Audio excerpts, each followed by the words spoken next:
I've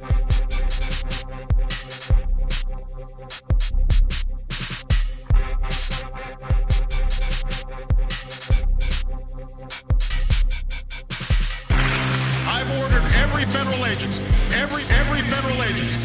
eliminate rules that don't make sense. It's the usual French talk, stall and surrender. All scientists, dinosaurs, entrepreneurs, the cultural soul of the nation.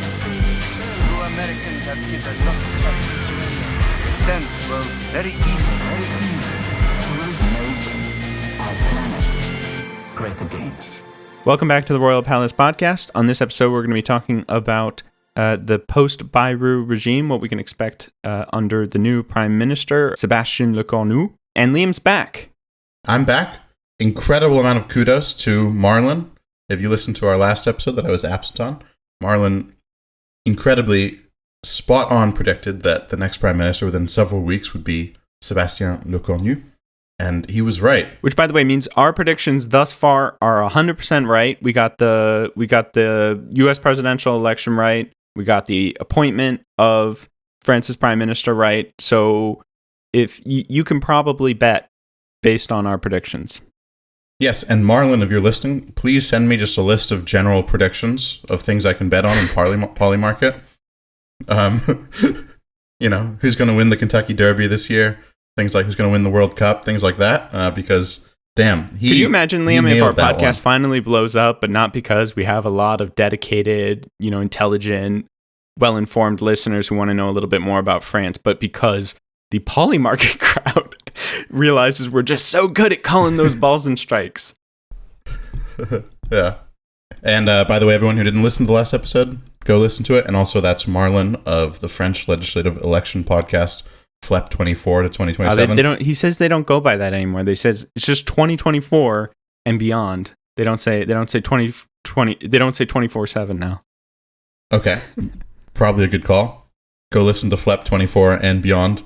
They are following French politics much more closely than we are.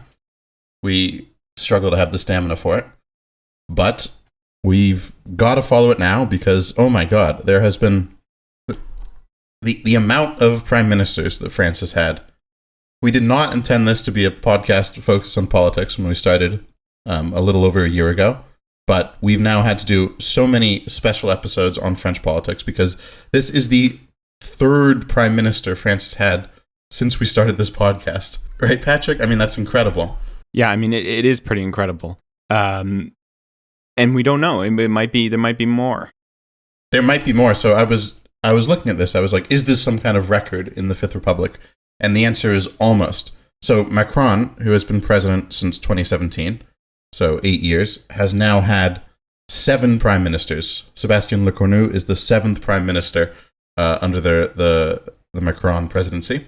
And you have to go back to François Mitterrand in the 80s to get another guy who had 7 prime ministers during the course of his 14-year presidency. So he was president for almost double what Macron has been so far and had 7 prime ministers during that time. Macron is well on his way to setting a new record for the Fifth Republic because, I mean, come on, what are the odds that Sébastien Lecornu lasts out the 2 remaining years of Macron's presidency? Almost 0, right? Almost certainly there are going to be 8 or more prime ministers total. Yeah, I mean, it's hard to say. For better or for worse, all of this kind of depends on the stance of the far right. Yeah, and we're also, another thing to be looking at if you're tracking the numbers is, will Sébastien Lecornu beat Michel Barnier's record for shortest lived prime minister under the Fifth Republic? If you look at the list of the top shortest lived prime ministers, 3 of the top 4 have been under Macron. So you had Barnier, who was only prime minister for 3 months and 8 days. Incredible. 99 days. Just a blip last fall. The number 2 was actually Hollande's last prime minister, Bernard Cazeneuve. And the numbers 3 and 4, Gabriel Attal and François Bayrou. So very exciting to see where Mr. Lecornu can last in that. Can he outlast Barnier, 99 days? Can he outlast Bayrou, 270 days? We'll see. So we should probably talk a little bit about who Sébastien Lecornu is.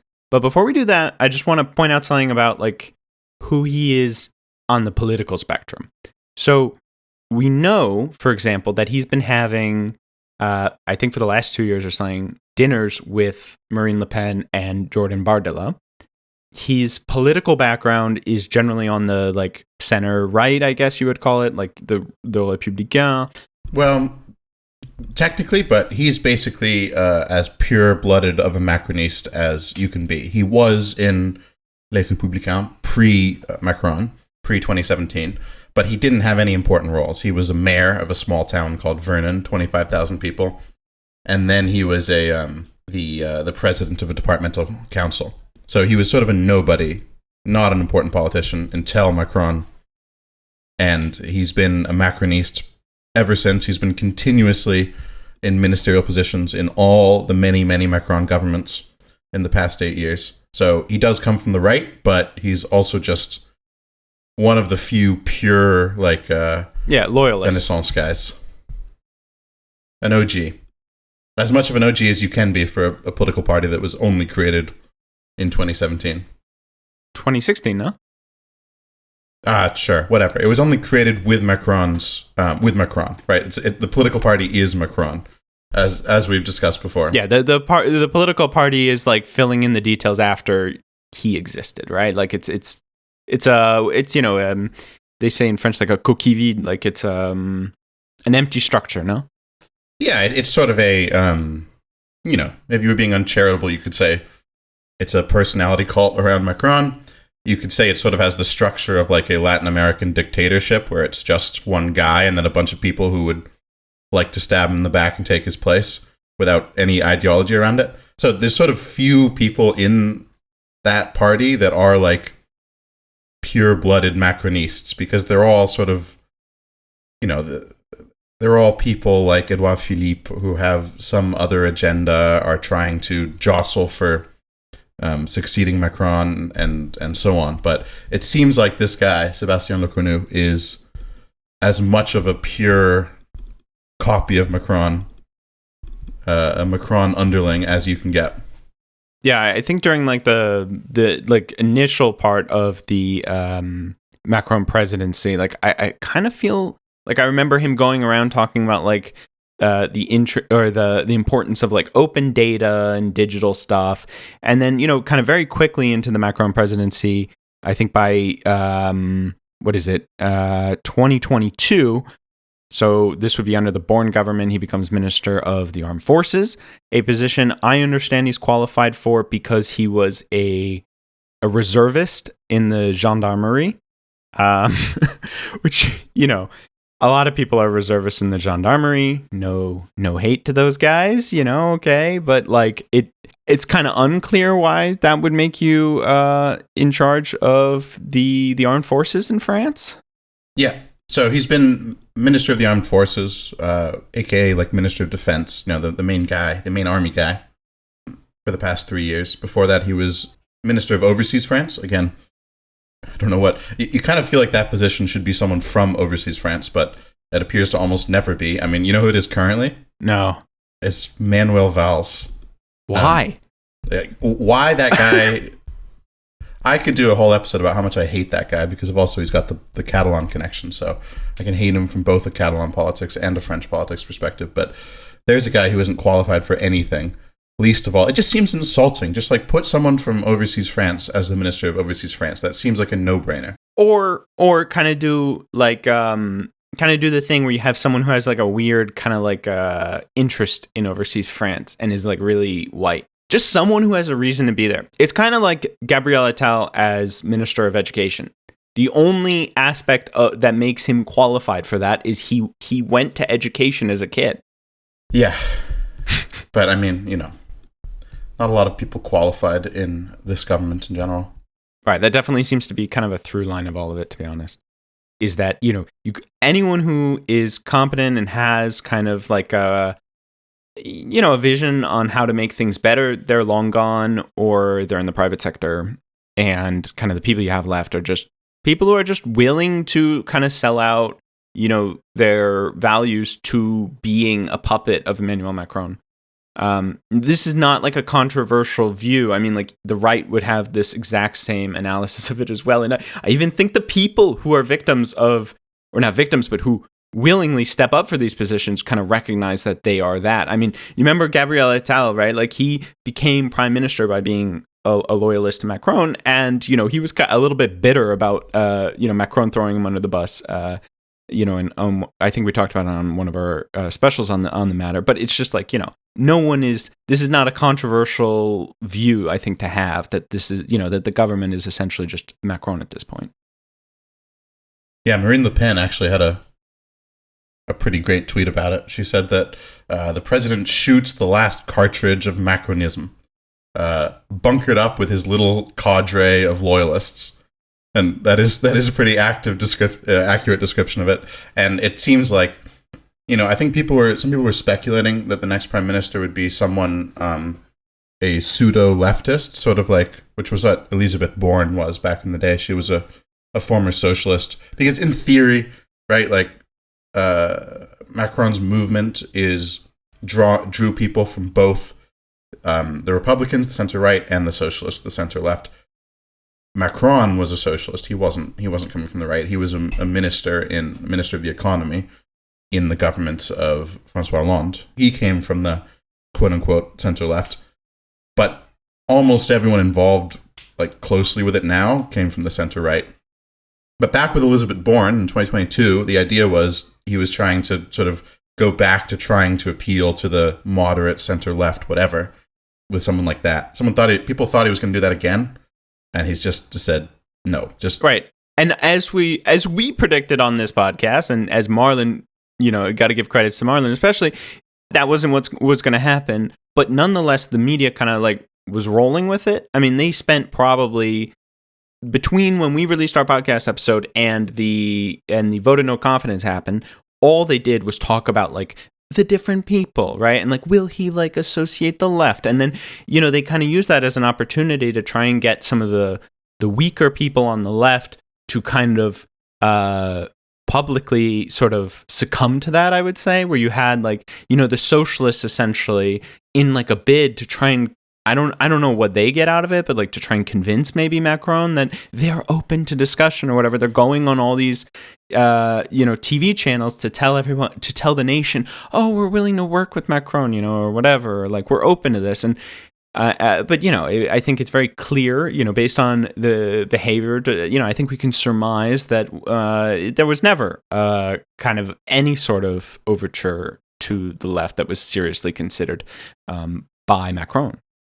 My interpretation of this, and I'm not super plugged in, so I'd be interested to hear if Marlon would disagree with this, but my interpretation is basically like, the background of this is everyone in France now, and the French media is talking about the quote-unquote budget crisis, as you guys talked about on the previous episode, and I think that we should probably do a well-researched episode on that at some point soon, but that'll require some more research and maybe bring on people who know more about it than we do. But everyone's sort of talking about this now and talking about it as like a existential crisis. An existential crisis for France, and that something needs to be done. A thing Bayrou said, by the way, the day he was getting kicked out.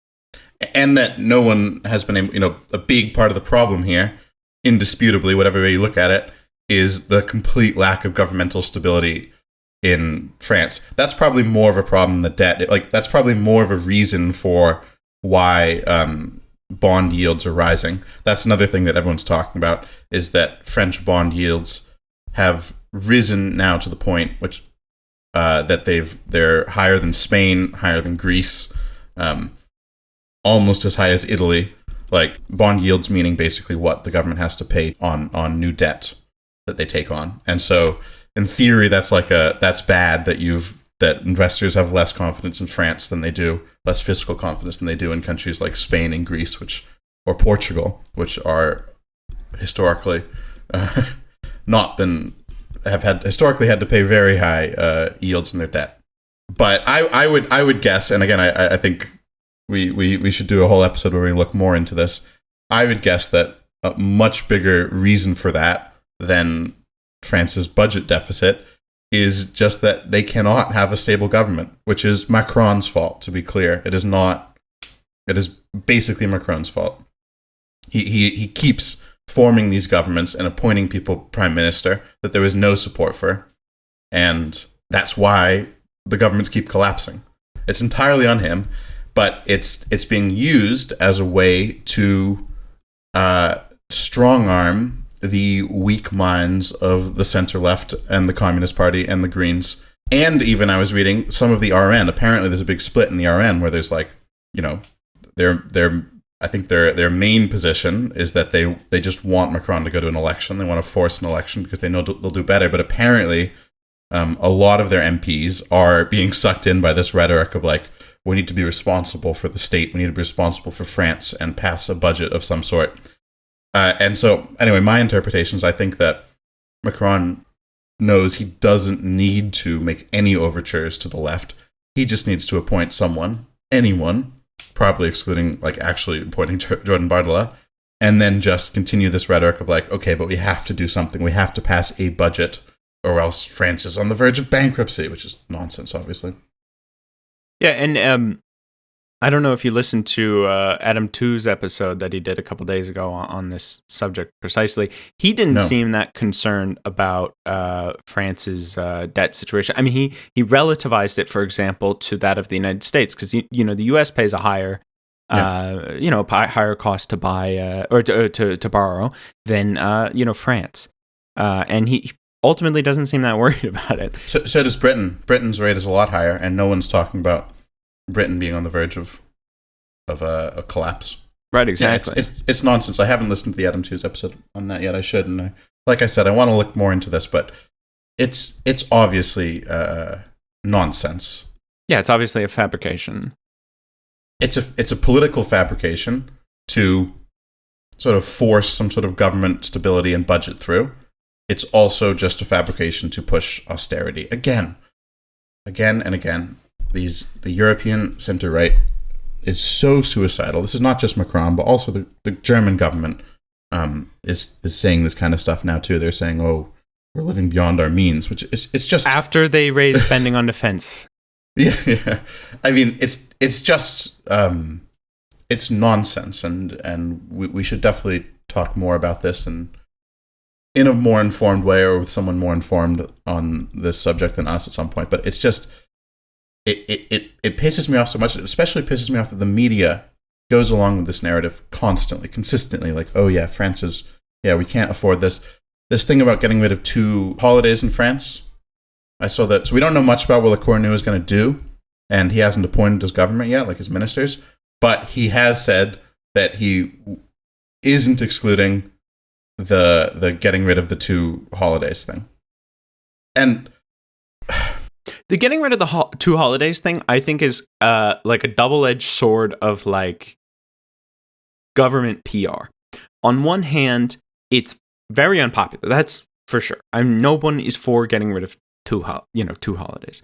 But I think the fact that they always kind of, or like that is one of the big things that everyone talks about in the media, kind of like ignores. Well, first of all, the one way to fix budgets, raising taxes.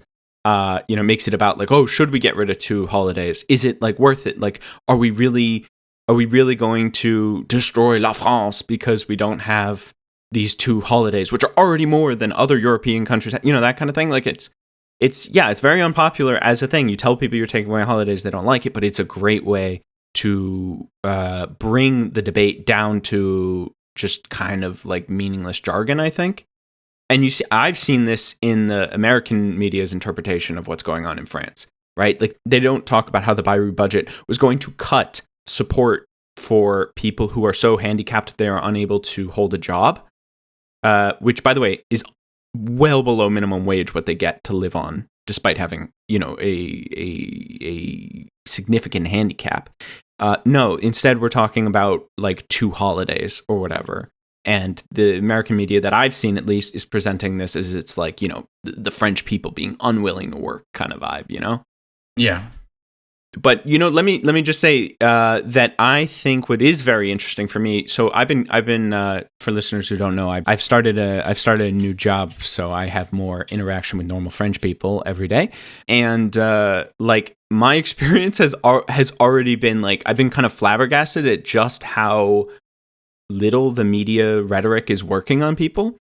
like, you know, people I think who don't always have like you know, a great political education, in the sense that, like, you know, politics has never been something they see as kind of a, you know, a system, as someone who would study political science would see, or like think about coherence and ideologies. I mean, like, everyone I've met is like, this is BS. Everyone I've met is like, this is BS. This is unfair. You know, I have not heard a single person who defends the Bayrou budget, or, you know, sometimes if they buy some of the media arguments where they're like, oh, we have to do something, they're like, yeah, but I don't have to do anything. You know, I think everyone buys this narrative, at least, you know, most normal people in France buy this narrative that, yeah, it's the big companies that are giving dividends to their shareholders. Those are the people you need to bother, not us. I hope you're right, but they've done a very good job making this something everyone's talking about inside and outside of France. Is France is the sick man of Europe. They just got the credit rating of France just got downgraded by one of the big three credit agencies, Fitch, which, by the way, all the big three credit rating agencies are private and American. Yeah, and you can't exclude the possibility of discipline, right? You cannot exclude the possibility that they did this as a way to discipline France, not because they made some sort of financial calculation that means they have to do it. And we know from 2008 that these credit rating agencies are not neutral or independent. I mean, they were caught in 2008 being part of this whole scheme, basically. But yeah, like you said, I think, you know, this is in the context of a long-running attempt by the European, you know, the European monetary institutions, by Germany, by international finance, but also by the French right to quote unquote discipline France. France sort of being basically the only European country that largely escaped like widespread austerity and so on. And this is just another. They've been trying over and over again, and they slowly have eroded away at the French welfare state. And this is just the next step of that. And again, I think we should do a whole episode about austerity and this crap. But the one thing I want to say about it is that, like, if you fall for this stuff, think about this. France introduced a retirement age of 60, or a minimum retirement age of 60, famously under François Mitterrand in 1983. That was only something you could only retire at 60 if you've been contributing to 30 something years to the retirement fund. So you'd have had to start working, you know, pretty young and not gone to school and so on to actually retire at 60. But nevertheless, they introduced that. That has gotten steadily moved upwards. Of course, that's also something that has happened under the past couple Macron governments, is again this whole thing with the retirement age and raising it again. But when that was introduced in 1983, France's GDP, and this is in constant 2015 dollars, this is data from the World Bank, was $1.34 trillion. Again, that's accounting for inflation. Today, it's 2.7. So France's GDP has doubled in real terms since that. How is it possible to say, oh, we could afford that then, but we can't afford these nice things now? France can't afford these things anymore. What do you mean? Like, this capitalist ideology of constant growth is pushed on us constantly. You know, the economy is to constantly be growing by at least 1-2%, ideally 5% a year, in order for anything to function. And yet, despite this constant compounding growth, they still have the balls to tell us we can't afford things anymore. Even though the economy has doubled in size, we can't afford this many holidays, this retirement age, et cetera, et cetera. It's absurd. It makes no sense just on a basic level. Well, and you know, something that I think is kind of interesting, that like a point I always thought was kind of interesting about France is that it was one of the in the neoliberal eras, it's pretty much the only like developed country, if you will, that is able to that has had such performant or good productivity numbers in terms of, you know, like per work hour, right? And that was kind of like, everyone kind of always treated that as a fluke, even though it's obvious that it's because France has the 35-hour imposed by law work week. That means that you don't have, no one's productive at 45 hours. And I mean, there's more to what makes labor productivity a thing than just like the time. But it's clear that if you don't make people work 50 hours a week, they're going to be more efficient. I know it's not just that, but my point is that has been no longer true about France, right? Like productivity in France has been falling, and it's been falling since Macron's government. Now you can say that's because capital is just less able to generate profit, maybe, but I think it's also a sign that these policies are, I mean, they don't actually do anything good in real economic terms. They're very good at redistributing wealth. They're redistributing wealth upwards and disciplining people. It's incredible. We're having another wave of austerity in Europe. I thought this had died during COVID or before that. I thought it had been completely discredited by the lost decade of growth that happened after the financial crisis, which Europe reacted to, especially the Northern European far right, center right to be clear. The Northern European centrist liberal establishment reacted in a way that is suicidal, that has meant that European growth has stagnated for a decade and has fallen far behind the US. And this is just looking at it from like a growth perspective. Everyone agrees this has been terrible. Every sensible economist, not us kooky far left people, but every sort of sensible economist who looks at this has agreed this has been suicidal for European growth, European competitivity against the US and against China and so on. It's insane. And they're still doing it. They're doing it in France. They're doing it. I was just in Finland. I was hanging out there with our mutual friend, and I asked him what the current Finnish government has been up to. They've got a right-wing government now, and he said, well, they're pushing austerity, cuts to... Oh my God! Of course they are. Everyone is. It's unbelievable. Well, you know what's really incredible though is that so in terms of social protection benefits, everything's been going down in France, and also costs of certain social programs have gone up. I mean, I've noticed this, but it was funny. I had a coworker who said this the other day. Did you know you have to spend 30 euros to go to the doctor now? Like that's the fee you pay to go to the doctor, but when I came to France, it was around 18 or 22. I don't remember, whatever. It doesn't matter. The point is it's going up. People feel it's going up. Everyone I've talked to is talking about how much worse it's getting for people they know to start in the workforce. I mean, I think people have been talking about that in the US too, but the fact that it's happening here in France is kind of concerning. Yeah, it's just, this is not the time for weird imposed austerity that, again, as we talked about on the previous episode, there's not really any sort of basis for, right? It's not revenues have fallen or something crazy like that has happened, right? And this causes tax revenues to fall, to be clear. Yeah. It's demonstrated austerity, which is often combined with tax hikes, or it was back in the day. These days, they seem to just, it's usually tax hikes on working people, VAT hikes, raising of social security taxes and so on, tax cuts for the wealthy and corporations, obviously. It leads to economic contraction. It's been so demonstrated that this leads to economic contraction, which then obviously leads to falling tax revenues, which leads to, worsening debt burden for the state and higher borrowing costs, etc. It's a vicious cycle, and they know it. They know that. They're doing it on purpose. They don't care.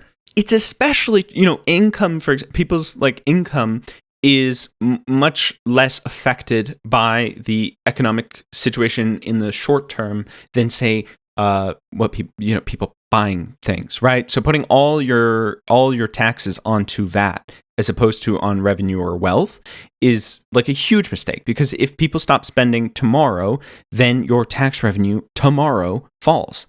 But anyway, I think another thing, though, that makes this discussion a little bit more interesting than if we were talking about the economic situation in the United States is the fact that the French are not taking this lying down. So on September 10th, there was a movement called Block Everything.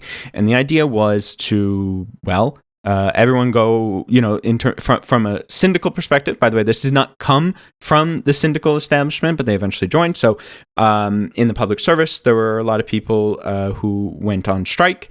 but as well as in the private sector, a lot of people went on strike, and simultaneously, there were several attempts to try and shut down production and slow down the movement of commerce. So people tried to block highways, intersections, key manufacturing sites, or like refinery sites. Maybe not refinery, but like gas ports and stuff like that. And, of course, the result of that was pretty much a narrative about like, oh, violence or whatever. And, I saw an article like in PBS where they were asking, like an accountant what they think about this kind of movement. And he was like, well, I don't think they should be burning trash cans or whatever. But whatever you think about the way people should protest, what's clear is there's a large part of French society, from all types of political backgrounds, I think, that is angry enough that they don't feel that there's any other option but to kind of go to more direct, unorganized in the sense that it's like not organized through like unions and stuff kind of action. And there is also a strike in the public service coming up again on the 18th of September. Yeah. We'll see what happens on the 18th. So we really need to do an episode soon about French strikes and protests in general, because this is one of the, most annoying things you hear about France from Americans, and very effectively perpetrated by our media. The French, they hate working, they're always on strike, blah, blah, blah. You don't get paid on strike. Yeah, but it's a very interesting topic. The French have historically been good at striking and protesting. It's the number of people participating in these has continuously fallen for several decades. But what I still love about them is that you have this sort of clear goal. Every single protest against Trump or whatever it is in the U.S. is just like, let's go stand in front of the town hall and wave some signs. Trump doesn't run that town hall. You're in a Democratic-controlled city. What is the purpose of this? It's just to show it for the media. It's meaningless. The French have always had very clear, a protest or a strike, the point of it is to shut things down. And so that's what this blockading things or occupying schools and universities, just, trying to make it so that people can't get into their workplaces, can't get into ministries, whatever, just make it so that if we shut the economy down, the point of this is not just to show that we're unhappy, it is to actually force change. However, it seems like in this one, at least on the first day of this, on the 10th of September, the turnout was not what the government was fearing and probably not what was being hoped for. It says 200,000 people turned out. That's a government estimate, so it's probably more than that. But that's still in American terms, that's a ton of people. Which, by the way, they mobilized almost 100,000. I think 90,000 police officers.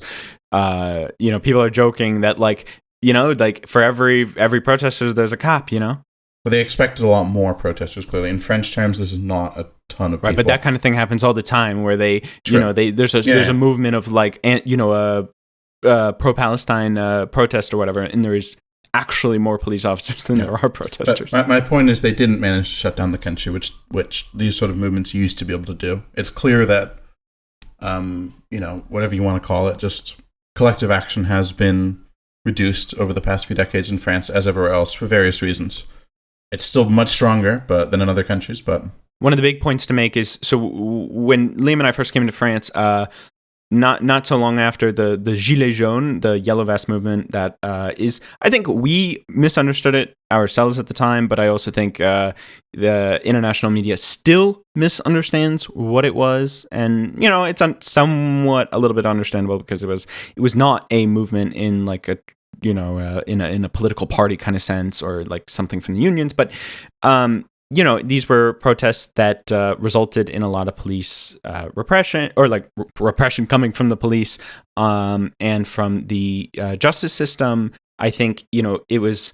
I think kind of the aftermath of that, and the approach that the state took to respond to that, was very successful at kind of making it clear to people that if you participate in this kind of stuff, you're gonna pay a price.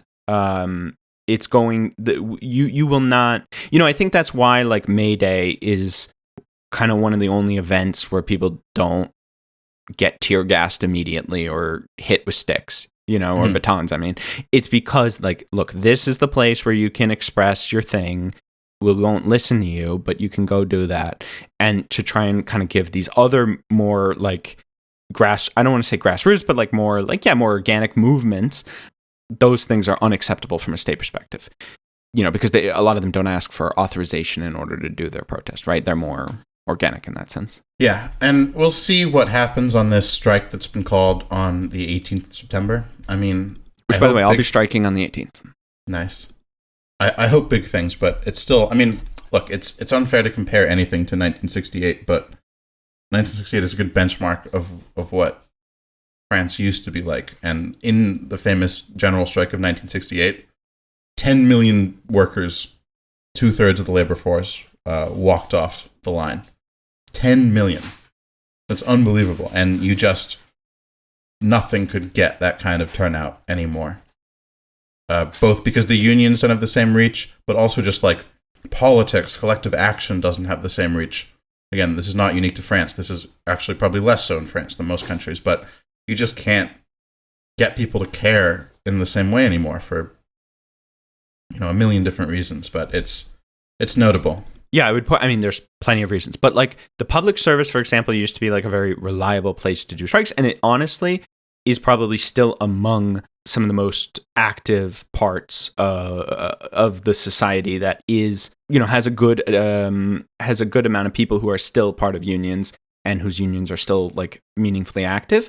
But there's kind of a lot of things that make it hard for people in the public service to meaningfully express their right to strike. One of those things is that basically if you strike on any day, if you strike for an hour, you lose, basically, I'm simplifying a bit, but you lose your day's salary. And that's because they want to stop people from doing like rolling strikes, right? Where like, in order for everyone to basically keep their salary, but ensure the public service doesn't operate, say like the metro system, you take an hour off and you rotate. That kind of thing doesn't work because they just take away your salary from everybody who takes a minute off of work as a strike. One of the other things is that a minimal service is required under the jurisprudence of the Council of State, and so people can be forcefully requisitioned in order to quote unquote ensure the operation of a public service. So when there's a strike, for example, on like the metro system, it still runs. It just runs less because they make 30 or 20% of the staff show up that day to work. And then they have, of course, like, automations, like, in the metro system, for example, like, automated lines that allow them to kind of like run them despite not actually having labor. So you have kind of all those things in the public service, I think, that really make it hard for people to strike. But then you finally, and we'll do a whole episode on this. I'd love to get into it. But then you have this other aspect, which is, France used to have a strong core of functionaries, and it used to be basically impossible to hire someone outside of like the functionary realm. Meaning, if you wanted to become a functionary, you could become a functionary, but you couldn't just like the public sector couldn't just like find someone off the street and say, "Hey, you now work for us," because they didn't want people to be treated differently. They didn't want people to be able to pay someone who's desperate enough to work a lower salary. Unfortunately, for various reasons, the number of people who are on kind of precarious contracts in the public service has exploded in the last 20 years. And, a functionary can put, it's not excluded that they'll suffer consequences for like striking, but someone on contract, well, they don't know if their contract will get renewed if they go on strike, if they speak out, if they do anything, right? It doesn't matter what the law says. The fact is, people who are on contract know that they need to probably keep their mouth shut because there's so many levers against them. And, unfortunately, I think there's a lot of reasons to explain it. We can get into it on another episode, but the unions were not successful enough at fighting off this kind of thing. And, I think a lot of that has made it so that these strikes in the public sector are less effective. But hey, as you said, let's see how it turns out on the 18th. This is not happening in the US, this is not happening elsewhere. This is something about France that you just don't see elsewhere.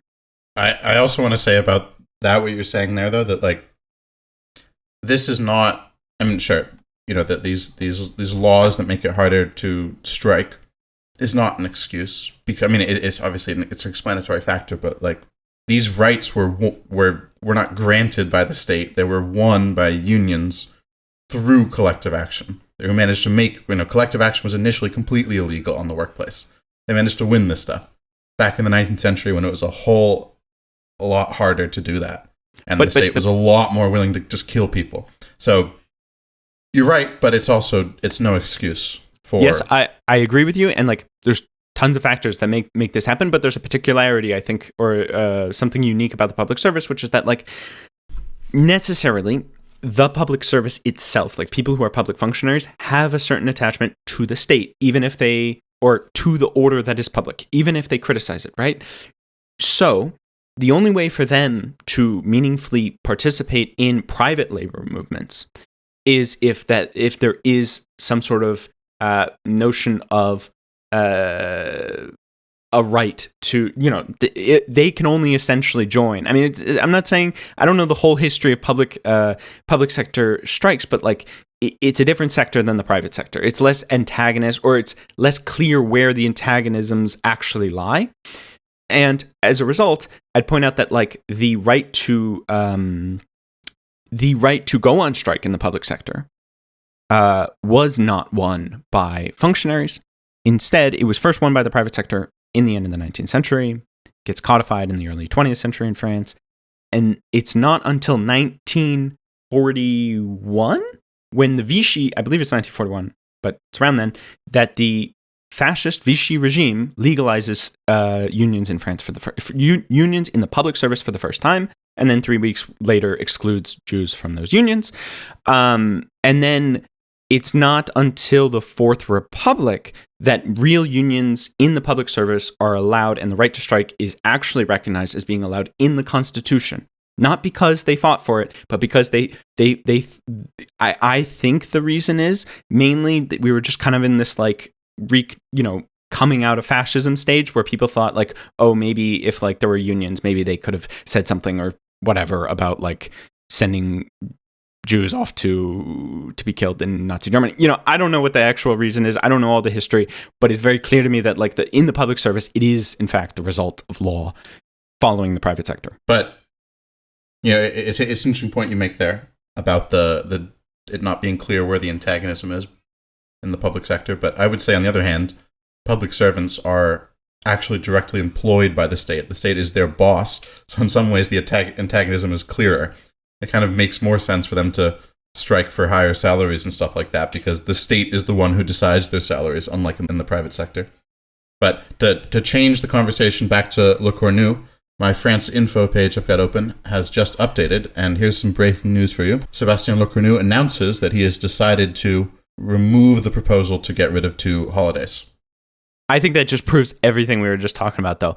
This whole 2 holidays thing was to just concentrate the discourse around the 2 holidays. Well, it's also like, I'm sure he's doing this as an olive branch to the socialists to get them to not immediately censor him. But like, what a ridiculous idea of an olive branch. We've proposed something insane, and now I'll make a compromise by retracting that proposal. It's like if during our meetings to discuss the podcast, I put on the table that we should fire you from the podcast, Patrick. And then after you get all mad about this and we argue about this, I say, okay, let's compromise and not do that. Like, that's not a compromise that I've just, suggested something insane and they say, never mind. But I'm sure that it will work to get because the socialists are weak-willed. Right. And that's not what everyone's mad about. I mean, it's what a lot of people have talked about, but it's not what, it's going to come out of someone's pocket. And the whole idea is we don't want it to come out of ours. Right. Should we wrap this up by making some predictions? Since we've been doing so well on those, we should tempt fate. What do you got for me? How long do you think that Lecornu is going to last as prime minister? And how do you think this is going to go down? He could fall immediately. He could get censored within the next couple of months, which would be the sort of Barnier way. Could he last out the rest of Macron's term until 2027? Will he sort of get through a few hurdles the Bayrou way and make it 8 or 9 months? I think that there's a huge, I believe you when you say that there's a division in Rassemblement National between the people who, for some reason, believe in this project and the people who are, in my opinion, self-interested in and want power and have actually no problem with Macron. I'm talking about Jordan Bardella and Marine Le Pen. And that is the fact that Marine Le Pen is hoping to successfully appeal her ability to become president of the Republic. And so until that day happens, I do not believe the RN has any actual accelerationist interest in bringing about the early end of Macron's term, nor do I think they have a real interest in making, or I think it would be really bad for them if they found themselves as prime minister. It would almost be a good idea. Like if Macron could run for another term or had someone he really wanted to be the next president of the Republic, I think what he should do is appoint out of the blue Jordan Bardella as prime minister and then just make maneuvers against the RN the entire time. Make it so they can't get anything done. And like watch as, you know, they suffer the same kind of like political instability because you have the entire left that will definitely be against a Bardella prime minister. So I think that leads me to conclude that unless something changes, like until things change with Marine Le Pen's eligibility to be president, I think they have no reason to kind of accelerate things. They only have a reason to throw up their hands at budget-related discussions. So do you think he's going to make it the rest of Macron's term? That being said, I think he will last at least a year. Okay. I basically agree with what you were saying there, that there's no reason for the RN to go to an election now, even though they say they want that. I agree. Like, they're going to have that anyway in 2027. They're, you know, the way it's going now, they're going to get the presidency and the parliament in 2027.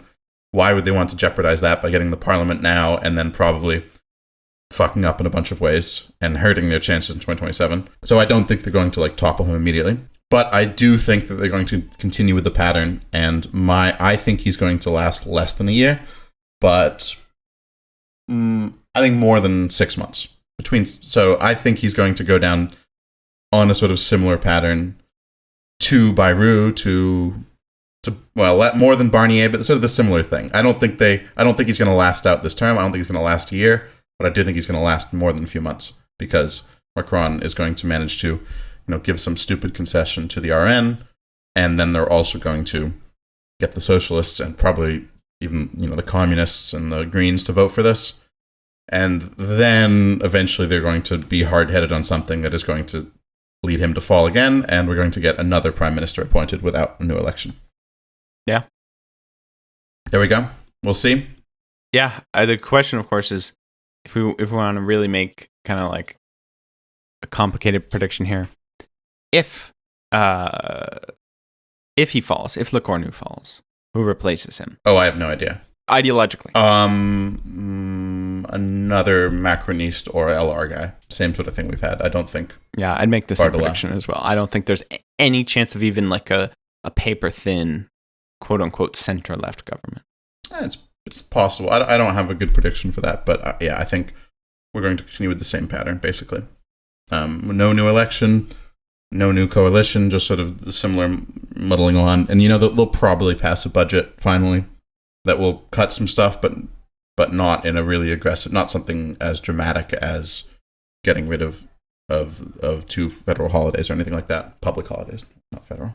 Well, I would also point out that I could be mistaken on this, but I'm fairly certain there is no such thing as a government shutdown in France.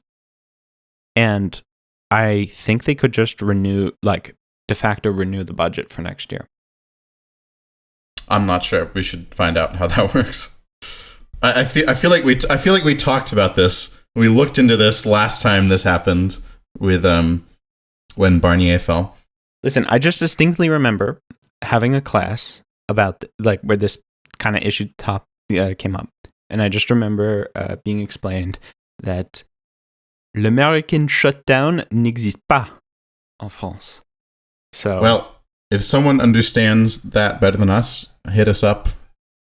Royal Palace Podcast on Twitter, X, Blue Sky, or our website, royalpalacemedia.com, and we'd be happy to have someone on to explain that to us so that we don't have to read about it, because Yeah, or maybe I'll get it for next time, maybe.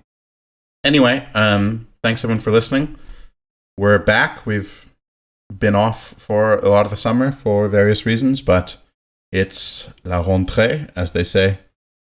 Not here in France, because I'm not in France, but yeah, it's la rentrée. We talked about that last year when we did a similar thing and didn't record anything in August, and then came back and did our, I think, still one of our best episodes, the summer vacations episode. Go back and listen to that if you want to find out why we haven't recorded an episode for a while. We're back. We've got lots of great stuff lined up. Like and follow. Thanks, everyone. Cheers, everybody. La France est une chose, à mes yeux, très considérable. Je me fais en effet de la France une certaine idée.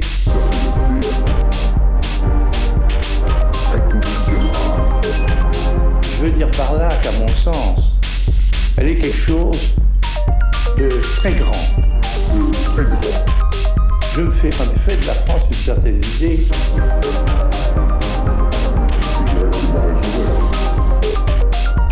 Il y a même là quelque chose d'extraordinaire. Je me fais en effet de la France une certaine idée.